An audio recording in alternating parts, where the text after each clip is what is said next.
Hello students, कैसे हैं आप सभी। आशा करती हूँ कि आप सभी अच्छे होंगे और इसी आशा के साथ स्वागत है आप सभी का आपके अपने YouTube चैनल ई ब्लैक बोर्ड में। बच्चों, मैं सोनाली आपकी साइंस टीचर आज आपके लिए कक्षा 9 विषय विज्ञान का अध्याय 2 क्या हमारे आसपास के पदार्थ शुद्ध हैं का पार्ट 2 लेकर के आई हूँ। बच्चों, वीडियो शुरू करने से पहले मैं आपसे रिक्वेस्ट करूंगी कि वीडियो को आप एंड तक जरूर देखिए, क्योंकि जब आप इसे एंड तक देखेंगे तभी तो आप इसको अच्छे से समझेंगे। अगर आपको वीडियो पसंद आए तो प्लीज वीडियो को लाइक कीजिए, अपने फ्रेंड्स के लिए शेयर कीजिए और मेरे इस यूट्यूब चैनल को सब्सक्राइब कीजिए। चलिए शुरू करते हैं आज का टॉपिक। विलयन की सांद्रता। क्या होती है विलयन की सांद्रता, आइए समझते हैं। किसी विलयन के प्रति लीटर आयतन में घुले विलय पदार्थ की मात्रा को विलयन की सांद्रता कहते हैं। तो बच्चों, यदि कोई विलयन है हमारे पास, उसका प्रति लीटर आयतन, प्रति लीटर आयतन मीन्स किसी विलयन का अगर हम 1 लीटर आयतन ले लें तो उसमें जितने विलय पदार्थ घुले हैं उनमें जो विलय पदार्थ की मात्रा है उसको हम विलयन की सांद्रता कहते हैं। अब आती है विलयन की सांद्रता का सूत्र। विलयन की सांद्रता कैसे निकालेंगे? तो विलयन की सांद्रता का सूत्र होता है बराबर विलय की मात्रा बटे विलयन की मात्रा। ऊपर विलय की मात्रा ले लेंगे और बटे में विलयन की मात्रा ले लेंगे, या फिर इसको ऐसे भी लिख सकते हैं विलय की मात्रा बटे विलायक की मात्रा। यहाँ पर हमने विलयन की जगह पर किसकी मात्रा ले ली है? विलायक की मात्रा ले ली है। तो इस सूत्र से हम विलयन की सांद्रता निकाल सकते हैं। अब आगे चलते हैं। विलयन के द्रव्यमान प्रतिशत। अगर हमें कोई विलयन दिया है और उसका हमें द्रव्यमान प्रतिशत निकालना है तो हम किस तरीके से निकालेंगे? मतलब विलयन में कितने विलय पदार्थ घुले हैं उसका हमें अगर परसेंटेज निकालना है तो हम कैसे निकालेंगे? तो इसका हम द्रव्यमान प्रतिशत निकालने के लिए ये फॉर्मूला लगाएंगे। तो विलयन के द्रव्यमान प्रतिशत बराबर विलय पदार्थ का द्रव्यमान, जो विलय पदार्थ दिया है उसका द्रव्यमान बटे विलयन का द्रव्यमान, और इसमें बटे क्या कर देंगे? विलयन का द्रव्यमान कर देंगे। और बच्चों, क्योंकि प्रतिशत में पूछा है ये, तो प्रतिशतता निकालने के लिए क्या करते हैं? हम 100 का गुणा कर देते हैं। तो इस सूत्र की सहायता से हम विलयन के द्रव्यमान प्रतिशत को निकाल सकते हैं। अगर हमारे पास सवाल में विलय पदार्थ का द्रव्यमान दिया है और विलयन का द्रव्यमान दिया है तो इसी तरीके से विलयन के आयतन प्रतिशत अगर हमको निकालना है तो आयतन प्रतिशत निकालने के लिए हम विलय पदार्थ का द्रव्यमान बटे विलयन का आयतन, इसमें क्या करेंगे? विलय पदार्थ का तो द्रव्यमान लेंगे, जो विलय पदार्थ दिया है उसका तो हम द्रव्यमान लेंगे, और जो विलयन दिया है उसका हम लेंगे आयतन। और इसमें प्रतिशतता निकालनी है तो इसमें हम 100 का गुणा कर देंगे। तो सूत्र बन गया विलयन के आयतन प्रतिशत बराबर विलय पदार्थ का द्रव्यमान बटे विलयन का आयतन गुणा 100। इस सूत्र की सहायता से हम क्या निकाल सकते हैं? विलयन के द्रव्यमान प्रतिशत और विलयन के आयतन प्रतिशत। अगर विलयन का द्रव्यमान दिया है तो द्रव्यमान प्रतिशत निकाल सकते हैं, और अगर सवाल में विलयन का आयतन दिया है तो हम विलयन के आयतन प्रतिशत निकाल सकते हैं। आगे चलते हैं नेक्स्ट टॉपिक पर। निलंबन, जिसको हम इंग्लिश में सस्पेंशन भी कहते हैं। तो यह एक विषमांगी मिश्रण है जिसमें विलय पदार्थ के कण घुलते नहीं हैं बल्कि माध्यम की समष्टि में निलंबित रहते हैं। बच्चों, निलंबन एक विषमांगी मिश्रण है। विषमांगी मिश्रण क्या होता है इसको हम इसी चैप्टर के पार्ट 1 में अच्छे से समझ चुके हैं। यहाँ मैं आपको शॉर्ट रूप से बताती हूँ कि ऐसा मिश्रण जिसके अवयवी तत्व यानी कि जिससे मिलकर के ये बना है उनको हम अलग अलग देख सकते हैं, तो ऐसा मिश्रण क्या कहलाता है? विषमांगी मिश्रण कहलाता है। तो निलंबन भी एक विषमांगी मिश्रण है जिसमें विलय पदार्थ के कण घुलते नहीं हैं बल्कि माध्यम की समष्टि में निलंबित रहते हैं। इसको हम उदाहरण की सहायता से और अच्छे से समझते हैं। उदाहरण है चौक व जल का मिश्रण और रेत व जल का मिश्रण। तो हम इसमें चौक व जल का मिश्रण लेकर के हम इसको समझते हैं। ये बच्चों, हमने ये एक बीकर लिया है और इसमें हमने जो नीला नीला हमको दिखाई दे रहा है ये हमने जल लिया है, और इस जल में हमने चौक को पीस करके मिलाया है। और अगर हम इसको चौक को मिलाने के बाद में इसको थोड़ी देर के लिए रखा रहने देंगे तो हम देखेंगे कि ये जो चौक के पार्टिकल्स हैं या जो चौक के कण हैं ये अधिकांश कण नीचे की तरफ बैठ जाएंगे, और जो कुछ कण, थोड़े कण ही इसमें ऊपर की तरफ रह जाएंगे और बाकी ज्यादातर कण इसमें नीचे की तरफ बैठ जाएंगे इस तरीके से। तो इसमें चौक व जल का मिश्रण क्या है? एक निलंबन है। इसमें हमने देखा कि जो विलय पदार्थ के कण थे वो माध्यम की समष्टि में निलंबित रहते हैं। मीन्स थोड़ी देर के लिए अगर हम रखा रहने दें तो वो नीचे की तरफ बैठ जाते हैं और ऊपर केवल कुछ ही कण रह जाते हैं। इसी तरीके से रेत व जल का मिश्रण, जल में अगर हम रेत मिलाएंगे तो भी हमको निलंबन ही प्राप्त होगा। अब आगे चलते हैं निलंबन के गुणधर्म। तरीके से हमने विलयन के गुणधर्म पढ़े थे, उसी तरीके से अब हम निलंबन के गुणधर्म देखेंगे। यह एक विषमांगी मिश्रण है। निलंबन कैसा मिश्रण है? एक विषमांगी मिश्रण, जिसको अभी हमने ऊपर क्लियर किया है। अगला पॉइंट, ये कण आंख से देखे जा सकते हैं, मतलब इन कणों को हम सामान्य आंख से भी देख सकते हैं। सामान्य आंख से मतलब बिना किसी उपकरण की सहायता से। इनका आकार इतना बड़ा होता है कि हमको बिना किसी उपकरण की सहायता से भी सामान्य आंख से अच्छे से हम इनको देख सकते हैं। अगला, ये निलंबित कण प्रकाश की किरणों को फैला देते हैं। ये जो निलंबित कण हैं ये क्या करते हैं? प्रकाश की किरणों को फैला देते हैं, जिससे इनका मार्ग दृष्टिगोचर हो जाता है। आइए इसको समझते हैं चित्र द्वारा। ये देखिए चित्र है ये, इसमें यहाँ पर अगर हम एक टॉर्च लेंगे, ये हमने एक टॉर्च ली है और ये हमने टॉर्च का प्रकाश इस पर डाला है। जब हम इस पर टॉर्च का प्रकाश डालेंगे तो क्या होगा? ये जो कण हैं ये क्या करेंगे? ये प्रकाश की किरणों को फैला देंगे, क्योंकि इनका साइज इतना बड़ा है, ये प्रकाश की किरणों को फैला देंगे। और प्रकाश की किरणों को फैलाने से इनका जो मार्ग है वो हमको स्पष्ट रूप से दृष्टिगोचर होगा। इस तरीके से ये देखिए, तो देखिए टॉर्च को जलाने पर प्रकाश की किरणों का मार्ग हमको स्पष्ट रूप से दिखाई देगा। क्यों दिखाई दिया है वो? क्योंकि ये जो निलंबन है इसके कण इतने बड़े हैं कि ये प्रकाश की किरणों को स्पष्ट रूप से ये फैला पा रहे हैं। तो ये प्रकाश की किरणों को फैला पा रहे हैं, इसी वजह से हमें इसका मार्ग स्पष्ट रूप से दिखाई दे रहा है।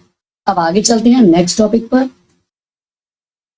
अगला पॉइंट है इसका, जब इसे शांत छोड़ देते हैं तब ये कण नीचे की ओर बैठ जाती है। और जब हम इसको शांत छोड़ देंगे तो अभी हमने देखा था कि इसके अधिकांश कण नीचे की ओर बैठ जाते हैं, यानी कि निलंबन कैसा होता है? अस्थाई होता है। अगला पॉइंट है, छानन विधि द्वारा इन कणों को मिश्रण से पृथक कर सकते हैं। अगर हम छानन विधि का प्रयोग करें, छानन विधि मीन्स इस विलयन को अगर हम छाने किसी फिल्टर पेपर की सहायता से, तो क्या होगा? इन कणों को हम इस मिश्रण से अलग कर सकते हैं। तो ये थे निलंबन के गुणधर्म। आगे चलते हैं नेक्स्ट टॉपिक पर, कोलॉइडल विलयन। कोलॉइडल विलयन क्या होता है? कोलॉइडल विलयन में विलेय कण विलयन में समान रूप से फैले रहते हैं। कोलॉइडल विलयन क्या होता है? ऐसा विलयन जिसमें जो विलेय के कण हैं, जो विलेय के पार्टिकल्स हैं, वो विलयन में समान रूप से फैले होंगे। ये देखिए इस तरीके से ये एक बीकर लिया है और इसमें हमने ये कोलॉइडल विलयन लिया है, तो हम ये देख रहे हैं कि ये जो इसमें विलयन के कण हैं वो क्या है? समान रूप से फैले हैं। ऐसा नहीं है कि कहीं कणों की मात्रा ज्यादा है और कहीं कम है, ऐसा बिल्कुल भी नहीं है, बल्कि ये कण विलयन में समान रूप से फैले हुए हैं। निलंबन की अपेक्षा कणों का आकार छोटा होने के कारण यह मिश्रण समांगी प्रतीत होता है, लेकिन वास्तविकता में ये विषमांगी मिश्रण है। बच्चों, निलंबन की अपेक्षा इन कणों का आकार कैसा होता है? छोटा। निलंबन के कण इनसे बड़े होते हैं और कोलॉइडल विलयन के जो विलेय कण हैं वो आकार में छोटे होने के कारण ये मिश्रण हमको कैसा प्रतीत होता है? समांगी प्रतीत होता है, लेकिन वास्तविकता में ये विषमांगी मिश्रण है। वास्तविकता में ये कैसा मिश्रण है? विषमांगी मिश्रण है। इसका उदाहरण है दूध और रक्त, यानी कि ब्लड आदि। अगर हम दूध को देखें तो वो कहीं से हमें विषमांगी लगता है क्या? हम उसके जो अवयवी तत्व उनको अलग अलग देख पाते हैं? नहीं देख पाते ना, वो हमको समांगी लगता है, लेकिन होता वो वास्तव में विषमांगी ही है। अब हम देखते हैं कोलॉइडल विलयन के गुणधर्म। जैसे हमने निलंबन के गुणधर्म देखे थे, वैसे ही अब हम कोलॉइडल विलयन के गुणधर्म समझेंगे। यह एक विषमांगी मिश्रण है। जो कोलॉइडल विलयन है ये भी एक कैसा मिश्रण है? विषमांगी मिश्रण ही है, निलंबन की तरह। अगला पॉइंट है, कोलॉइड के कणों का आकार इतना छोटा होता है कि यह पृथक रूप से आंखों से नहीं देखे जा सकते। बच्चों, अगर हम इसके कणों का आकार देखें तो वो इतना छोटा है कि हम इनको सामान्य रूप से आंखों से नहीं देख सकते। मतलब बिना किसी उपकरण की सहायता से हम इनको सामान्य आंख से देखना चाहें तो हम इनको नहीं देख सकते। अब आगे चलते हैं, इसके और गुणधर्म देखते हैं। ये इतने बड़े होते हैं कि प्रकाश की किरण को फैलाते हैं तथा उसके मार्ग को दृश्य बनाते हैं। हमने ये कहा कि ये निलंबन की अपेक्षा छोटे होते हैं, लेकिन इतने भी छोटे नहीं होते हैं कि प्रकाश की किरणों को फैला ना पाए। इनका साइज प्रकाश की किरणों को फैलाने के लिए पर्याप्त होता है। तो ये इतने बड़े होते हैं कि प्रकाश की किरणों को फैला लेते हैं, जिसकी वजह से इसका मार्ग दृश्य होता है। इसको हम उदाहरण के द्वारा भी समझते हैं। ये कोलाइडल विलयन है। यहाँ पर हमने ये एक टॉर्च ली है और इस टॉर्च से अगर हम इस पे प्रकाश डालेंगे तो हम देखेंगे कि ये किरण, ये क्या करेंगे, ये कण ये प्रकाश की किरणों को फैला देंगे और ये फैला देंगे। इसकी वजह से इसका मार्ग क्या होगा, इसका मार्ग हमको दृश्य होगा, जिसके मार्ग को आसानी से ये देख पाएंगे। जब इनको शांत छोड़ दिया जाता है तब यह कण तल पर बैठते हैं, अर्थात ये स्थायी होते हैं। जब इनको हम शांत छोड़ देंगे तब ये हल्का सा बैठेंगे, लेकिन ये फिर भी ये कैसे होते हैं, स्थायी होते हैं। ये ऐसा नहीं है कि ज्यादातर कण बैठ जाएं और ऊपर बहुत कम कण रह जाएं, ऐसा नहीं है। शांत छोड़ देने पर ये बैठेंगे, लेकिन ये फिर भी स्थायी होते हैं, बहुत ज्यादा ये नहीं बैठेंगे। अगला है, ये छानन विधि द्वारा मिश्रण से पृथक नहीं किया जा सकते।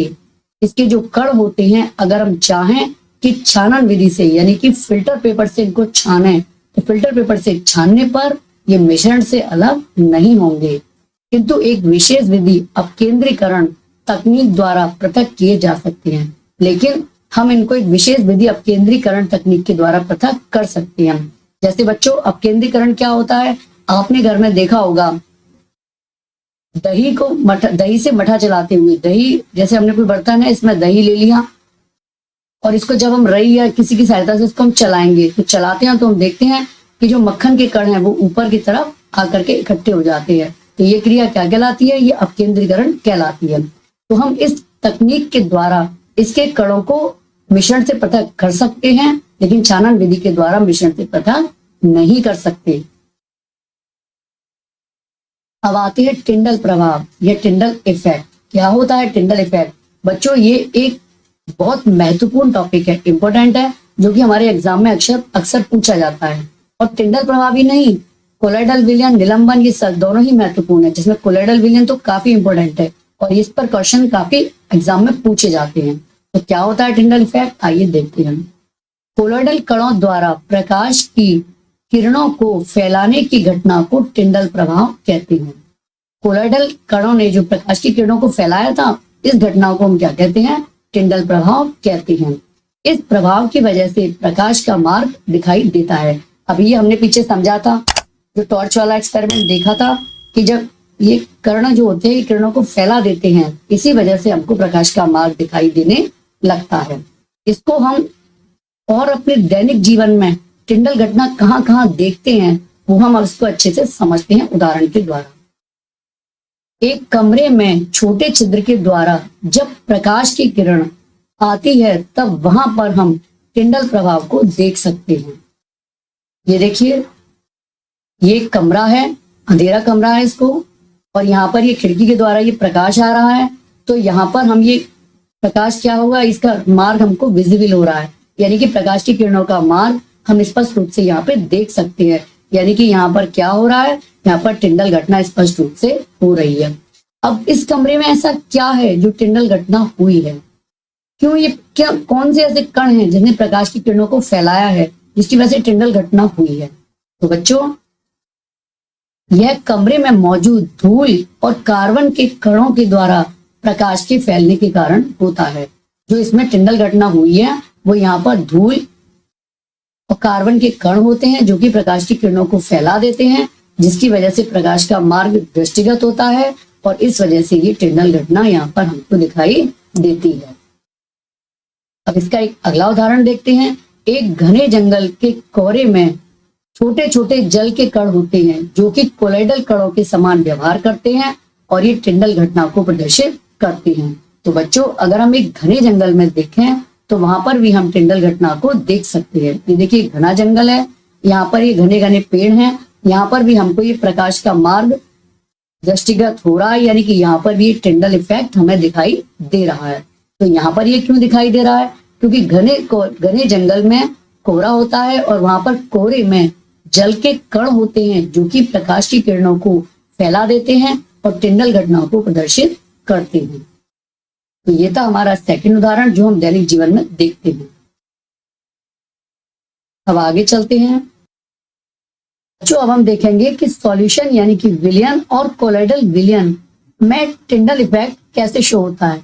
देखिए, इसके लिए हमने ये टॉर्च ली है और ये 2 बीकर लिए हैं, और पहले बीकर में हमने लिया है सॉल्यूशन यानी कि विलयन, और दूसरे में हमने लिया है कोलाइडल विलयन।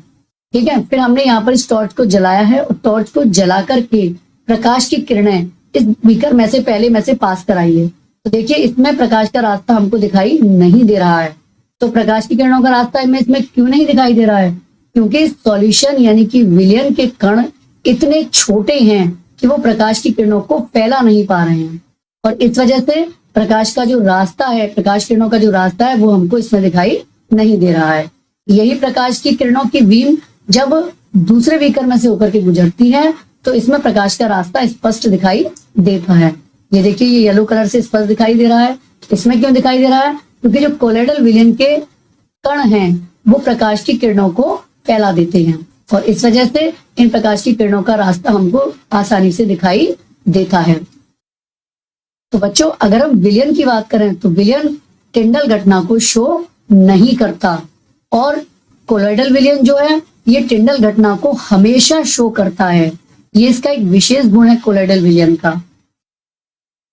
और अगर हम निलंबन की बात करें, निलंबन, तो निलंबन के जो कण हैं वो तो कोलाइडल विलयन से ज्यादा बड़े हैं, तो वो टिंडल घटना को शो कर भी सकते हैं और नहीं भी कर सकते हैं। ठीक है, तो ये हमें ध्यान रखना है कि सॉल्यूशन यानी कि जो विलयन के कण हैं वो कभी भी टिंडल घटना को शो नहीं करते हैं, और जो कोलाइडल विलयन के कण हैं वो हमेशा टिंडल घटना को शो करते हैं। और जो निलंबन के कण हैं वो टिंडल घटना को शो कर भी सकते हैं और नहीं भी कर सकते हैं। ज्यादातर तो ये भी शो करते ही हैं क्योंकि इनके कण बड़े हैं, ये भी प्रकाश की किरणों को फैलाते हैं। लेकिन कभी कभी ऐसा भी होता है कि इनके कण टिंडल घटना को शो नहीं करते।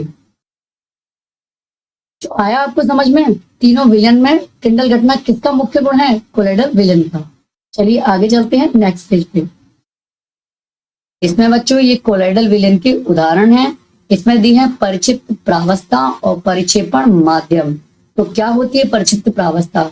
हमने ये देखा था जब विलयन पढ़ाया था कि विलयन 2 तरीके के अवयवों से मिलकर बना है। एक विलेय जो कि कम मात्रा में होते हैं, और एक विलायक जो कि ज्यादा मात्रा में होती हैं। विलेय प्लस विलायक, इन दोनों से मिलकर के क्या बनता है?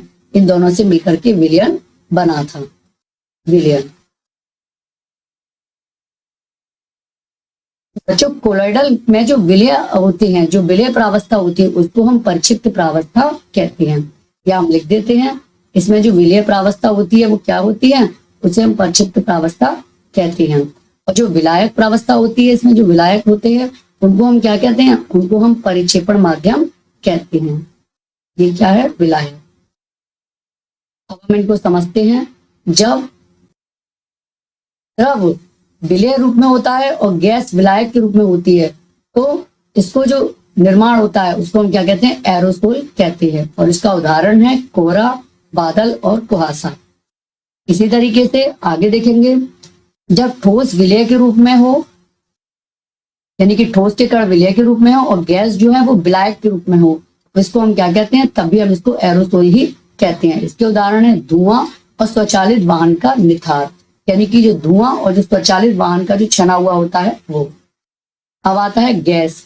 गैस अगर इसमें विलय रूप में होती है और द्रव विलायक रूप में होता है, तब हम इसको क्या कहते हैं? तब हम इसको फोम कहते हैं। और इसका उदाहरण है शेविंग क्रीम। जिस क्रीम की सहायता से हम शेविंग करते हैं तो वहां पर हम देखते हैं झाग सा उत्पन्न हो जाता है, तो वो किसका उदाहरण है? फोम का। फोम क्या है? ये भी एक कोलाइडल विलयन का ही उदाहरण है। इसी तरीके से जब द्रव विलय रूप में हो, यानी कि परिक्षिप्त प्रावस्था के रूप में हो, और द्रव ही विलायक हो, यानी कि विलायक भी द्रव हो और विलय भी द्रव हो, दोनों द्रव ही हो, तब हम इसको क्या कहते हैं? इमल्शन कहते हैं। इसका उदाहरण है दूध और ये फ्रेश क्रीम आदि। आगे चलते हैं। ठोस जब विलय हो और द्रव विलायक हो, तब हम इसको सोल कहते हैं। इसका उदाहरण है मैग्नीशिया मिल्क और टीचर। इसी तरीके से जब गैस विलय हो और ठोस विलायक हो, तब भी हम इसको फ्रोम कहते हैं। इसका उदाहरण है फ्रोम, रबड़, स्पंज और प्यूमिस। इसी तरीके से जब द्रव विलय हो और ठोस विलायक हो, तब हम इसको जेल कहते हैं। इसके उदाहरण है जेली, पनीर और मक्खन। जेली, पनीर और मक्खन में क्या होता है, जो ठोस होता है वो क्या होता है, विलायक होता है, और द्रव होता है वो विलेय होता है। जेली जो हम घरों में खाते हैं, और पनीर और मक्खन भी हम खाने के काम में लेते हैं। इसी तरीके से जब ठोस विलेय अवस्था के रूप में हो और ठोस ही विलायक अवस्था के रूप में हो, तब हम इसको क्या कहते हैं, ठोस तोल कहते हैं। इसका उदाहरण है रंगीन रत्न, पत्थर और दूधिया कांच आदि। जो हम रत्न पहनते हैं कलरफुल, वो सब इसी के बने होते हैं, और दूधिया रंग का जो कांच होता है वो भी इसका उदाहरण है। तो ये थे बच्चों कोलॉइड के उदाहरण। इसमें से ये एरोसोल और ये जेल, ठोस, सोल, ये कभी कभी पूछ लिए जाते हैं कि एरोसोल का उदाहरण दीजिए, या एरोसोल किस तरीके से बना है। अब आगे चलते हैं नेक्स्ट टॉपिक पर। अब हम आते हैं भौतिक एवं रासायनिक परिवर्तन। तो बच्चों यहाँ हम समझेंगे क्या होते हैं भौतिक और रासायनिक परिवर्तन। इनको हम एक एक करके समझते हैं। सबसे पहले लेते हैं भौतिक परिवर्तन, जिनको हम इंग्लिश में कहते हैं फिजिकल चेंजेस। तो ये क्या होते हैं, अवस्थाओं का अंतः रूपांतरण एक भौतिक परिवर्तन है। जो अवस्थाओं का अंतर रूपांतरण है, अंतर रूपांतरण मीन्स जब अवस्थाएं आपस में बदलती हैं, जैसे ठोस द्रव में बदल गया, द्रव गैस में बदल गया, तो ये क्या कहलाता है, अंतर रूपांतरण, यानी कि अवस्थाओं का रूप बदल गया। तो ये अवस्थाओं का जो अंतर रूपांतरण है ये क्या है, ये एक भौतिक परिवर्तन है, क्योंकि ये परिवर्तन पदार्थों के संगठन में बिना परिवर्तन किए होते हैं। इसमें क्या होता है, इस प्रकार के परिवर्तन में पदार्थों के संगठन में, यानी कि जिससे ये मिलके बने हैं उसके कंपोजिशन में कोई भी अंतर नहीं आता या कोई भी परिवर्तन नहीं आता। ये अस्थाई व उत्क्रमणीय होते हैं। ये अस्थाई होते हैं परिवर्तन, और उत्क्रमणीय, उत्क्रमणीय मीन्स अगर एक बार परिवर्तन हो गया तो हम पूर्व अवस्था यानी कि पहले की अवस्था को हम फिर से प्राप्त कर सकते हैं। इसको अभी हम उदाहरण की सहायता से हर एक पॉइंट को फिर से और अच्छे से समझेंगे। अगला है, इसमें कोई नया पदार्थ नहीं बनता, और इस प्रकार के परिवर्तन में बच्चों कोई न्यू प्रोडक्ट का निर्माण, एक नए पदार्थ का निर्माण भी नहीं होता। इसका उदाहरण है बर्फ का पिघलना। इसमें हमने मान लीजिए ये कोई बर्फ ले ली, ये बर्फ कैसी है, बर्फ ठोस है, और जब हम इसको पिघालते हैं तो ये पिघल के क्या बनती है, ये पिघल के बनती है जल। बर्फ पिघल के किस में कन्वर्ट हो रही है, ये जल में कन्वर्ट हो रही है।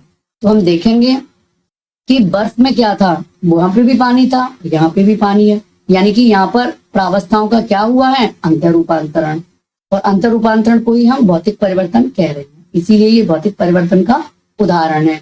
अगला है, इनका संगठन भी नहीं बदला, जो जल का संगठन यहाँ था वही जल का संगठन यहाँ पर है।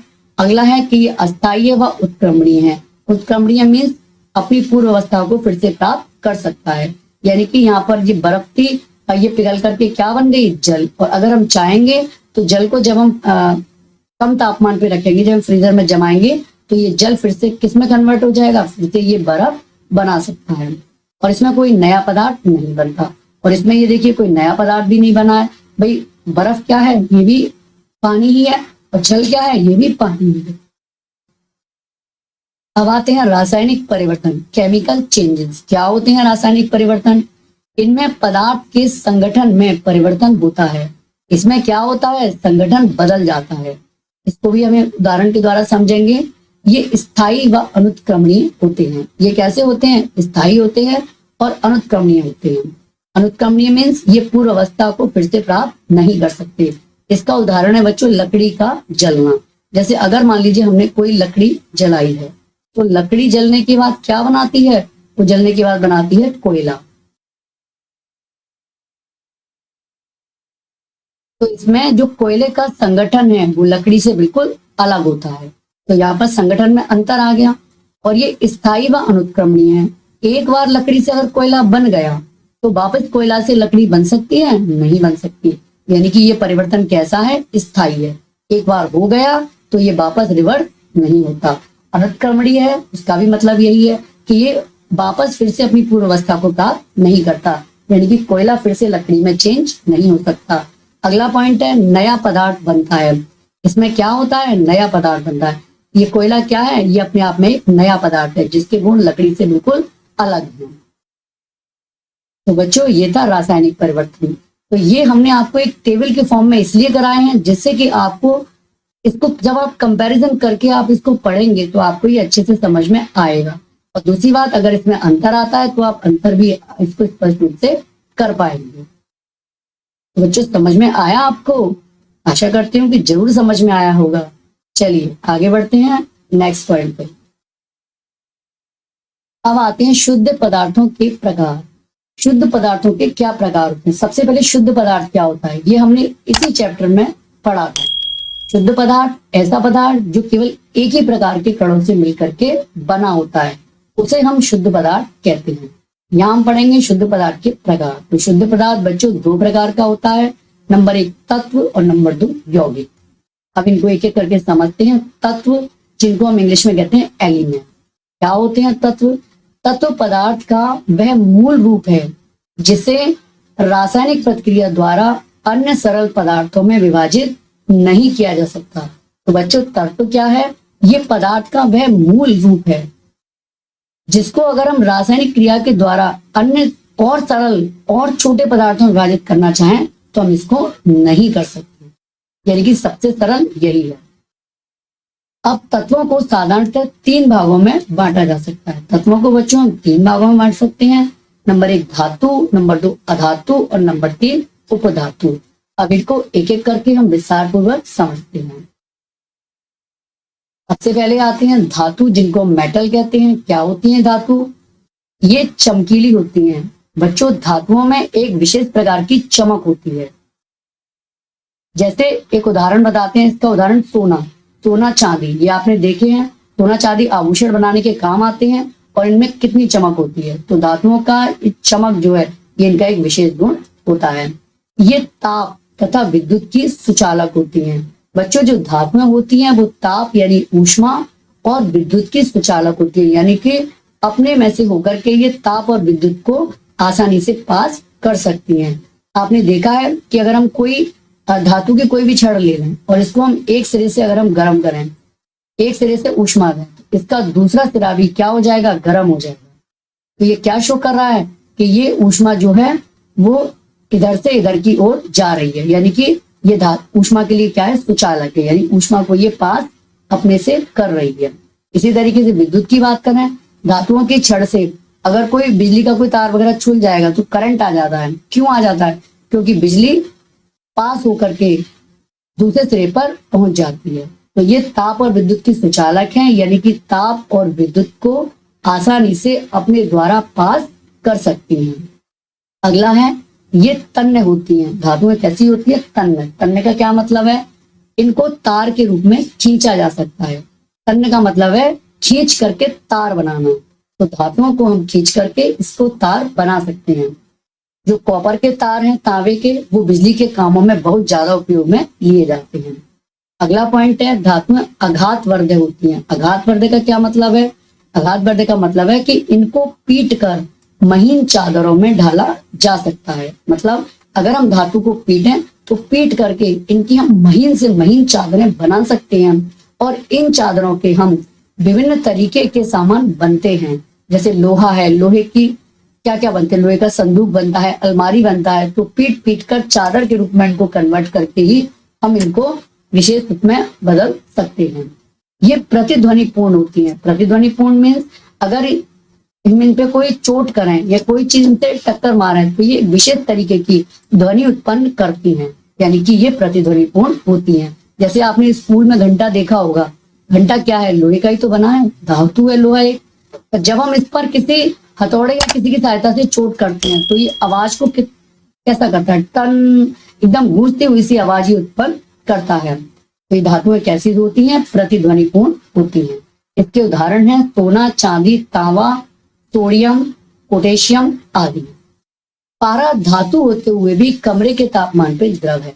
बच्चों पारा एक स्पेशल धातु है, इसको आप विशेष रूप से याद रखिए। है तो ये धातु है लेकिन रूम टेम्परेचर की पर ये द्रव है। रूम टेम्परेचर पे क्या होती है? लिक्विड फॉर्म में, यानी कि द्रव के रूप में ये होती है। अब आगे चलते हैं। अब आता है अधातु। अधातु क्या होती हैं? ये विभिन्न रंगों की होती हैं। ये काफी कलरफुल होती हैं और ये अलग अलग रंगों में पाई जाती हैं। ये ताप और विद्युत की कुचालक होती हैं और ये ताप की और विद्युत की कुचालक होती है। कुचालक मीन्स ताप और विद्युत को अपने थ्रू पास नहीं होने देती है। ये चमकीली, प्रतिध्वनिपूर्ण और आघातवर्धक नहीं होती।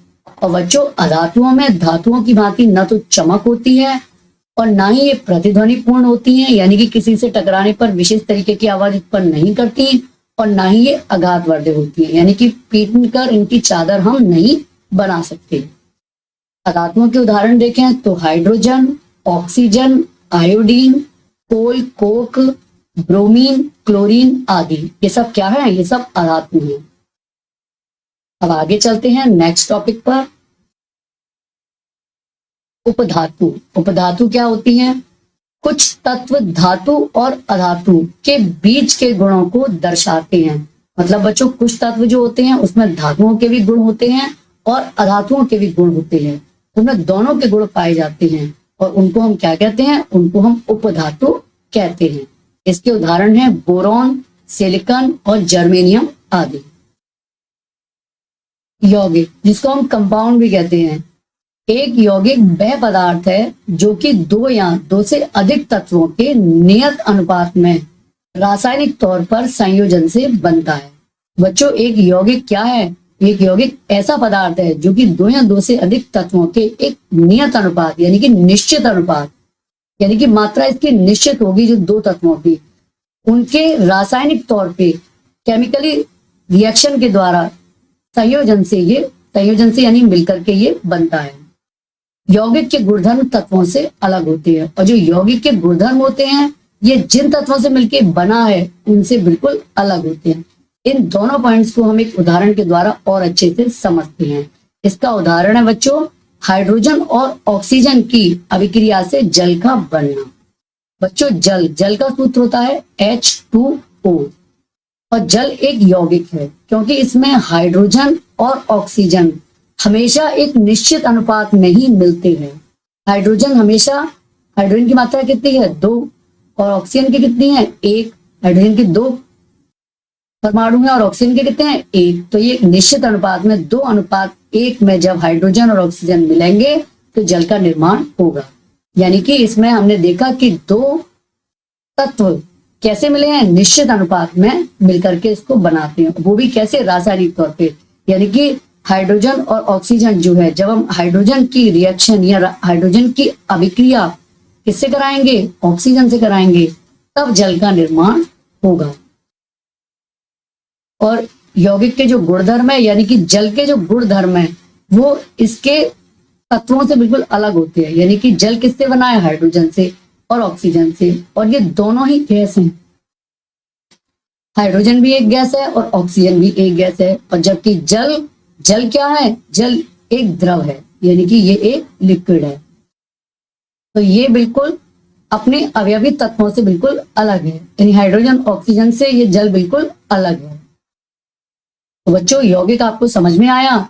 एक चीज और, यौगिक मिश्रण से अलग होता है। आप यौगिक और मिश्रण में कंफ्यूज मत होइए, और उनसे हम कैसे इसको अलग होता है इसको हम एक टेबल के द्वारा समझते हैं। तो ये देखिए, मिश्रण और यौगिक में अंतर। क्या अंतर होता है मिश्रण और यौगिक में? मिश्रण में क्या होता है? तत्व या यौगिक केवल मिश्रण बनाने के लिए मिलते हैं किंतु किसी नए यौगिक का निर्माण नहीं करते। इसमें क्या होता है? जो जिन तत्वों से ये मिलकर मिश्रण बने हैं वो केवल इस मिश्रण को बनाने के लिए आपस में मिल जाते हैं, लेकिन इससे किसी नए यौगिक का निर्माण या नए कंपाउंड का निर्माण इससे नहीं होता। और यौगिक में क्या होता है? तत्व क्रिया करके नए यौगिक का निर्माण करते हैं। इसमें दो तत्व क्रिया करते हैं, जैसे हमने जल में देखा था कि हाइड्रोजन और ऑक्सीजन ने क्रिया करी थी और क्या बना लिया था? एक यौगिक यानी कि नया पदार्थ बना लिया था, H2O यानी कि जल। मिश्रण का संगठन परिवर्तनीय होता है। मिश्रण में ये जो तो तत्व मिले हैं ये किसी भी अनुपात में मिल सकते हैं।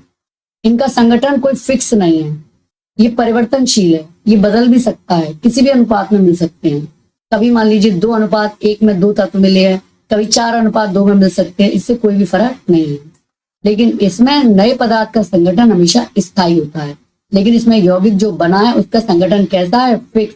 उसमें हाइड्रोजन और ऑक्सीजन हमेशा 2:1 में ही मिलेंगे, यानी कि 2 भाग हाइड्रोजन होगा तो 1 भाग ऑक्सीजन होगा। मिश्रण उसमें उपस्थित घटकों के गुणधर्मों को दर्शाता है। मिश्रण क्या करता है, उसमें जो घटक हैं जिनसे मिलके वो बना है उनके गुणधर्मों को भी दर्शाता है। जैसे दो घटकों से मिला है तो दोनों घटकों के गुणधर्मों को ये बताएगा। जैसे कि हमने मान लीजिए एक पानी में चीनी घोली, शरबत बन गया। शरबत क्या है, एक मिश्रण, समांगी मिश्रण। तो ये दोनों ही घटकों के गुणधर्म हमें महसूस होंगे, हमें जल के भी गुणधर्म पता चलेंगे और चीनी की मिठास भी हमको पता चलेगी। और जबकि इसमें नए पदार्थ के जो गुणधर्म है वो पूरी तरीके से भिन्न होते हैं। और अगर हम यौगिक की बात करें तो इसमें जो नया पदार्थ बना है ये अपने अवयवी तत्वों से पूरी तरीके से अलग होता है। ये दोनों गैसें थी और ये क्या है, ये एक लिक्विड है। अगला पॉइंट है, घटकों को भौतिक विधियों द्वारा सुगमता से पृथक किया जा सकता है। अगर हम चाहें तो इसके घटकों को विभिन्न भौतिक विधि, बाष्पन आदि के द्वारा अलग कर सकते हैं, लेकिन यौगिक में घटकों को केवल रासायनिक या वैद्युत रासायनिक प्रक्रिया के द्वारा ही पृथक किया जा सकता है। मतलब या तो हम कोई केमिकल रिएक्शन के द्वारा, किसी रसायन के द्वारा, या फिर विद्युत रासायनिक प्रक्रिया, यानी कि इसमें बिजली का प्रवाह करके, विद्युत का प्रवाह करके ही हम जल के घटकों को अलग कर सकते हैं, वरना हम इसको सामान्य भौतिक विधियों के द्वारा अलग नहीं कर सकते। बच्चों, इसी के साथ ये हमारा चैप्टर यहीं पर खत्म होता है। और कैसा लगा आपको, समझ में आया चैप्टर? आशा करती हूँ कि जरूर समझ में आया होगा। बच्चों, अगर आपको समझ में आया है तो प्लीज वीडियो को लाइक कीजिए, अपने फ्रेंड्स के भी शेयर कीजिए और मेरे इस यूट्यूब चैनल को सब्सक्राइब कीजिए। तो मिलते हैं नेक्स्ट वीडियो में नेक्स्ट टॉपिक के साथ। जब तक के लिए बहुत बहुत धन्यवाद। Good bye.